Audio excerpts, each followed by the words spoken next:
রাতটা ছিল একদম সাধারণ।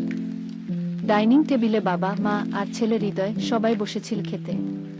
কিন্তু খাবারের চেয়ে টেবিলে ছিল নীরবতা।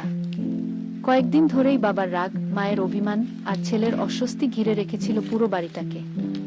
খাওয়ার সময় মা হালকা গলায় বললেন, আজ হৃদয়ের স্কুল থেকে ফোন এসেছিল। বাবা চশমা নামিয়ে বললেন, আবার কিছু করেছে? মা চুপ করে গেলেন। হৃদয় মাথা নিচু করে বলল, আমার শুধু একটু দেরি হয়েছিল, তাই স্যার বকেছে। বাবার কণ্ঠে রাগ জমে উঠল, তুমি সব সময় অজুহাত দাও। তোমার পড়াশোনা নিয়ে আমি কত ভাবি জানো? মা বললেন, ও তো মানুষ, ভুল হতেই পারে। তুমি শুধু বকো না। বাবা চিৎকার করে উঠলেন, তুমি সব সময় ওর পক্ষ নাও।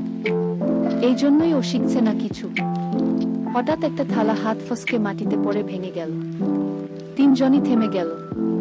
থালার টুকরো গড়িয়ে পড়ল হৃদয়ের পায়ের কাছে। ছেলেটা কাঁপা গলায় বলল, আমি কার দোষ শুনি? তোমরা দুজনেই তো আমার উপর রাগ করো।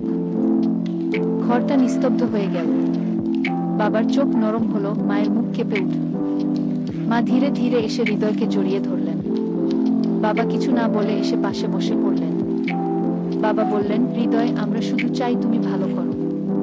রাগ হয়, কিন্তু ভালোবাসা কমে না। হৃদয় মাথা নেড়ে বলল, আমিও জানি বাবা, শুধু চাই তোমরা একটু কম ঝগড়া করো। মা বাবা একে অপরের দিকে তাকালেন। অনেকদিন পর। ভাঙা থালাটা তখনও মেঝেতে পড়েছিল, কিন্তু তাতে যেন একটা জোড়া লেগে গেল সম্পর্কের ভেতর।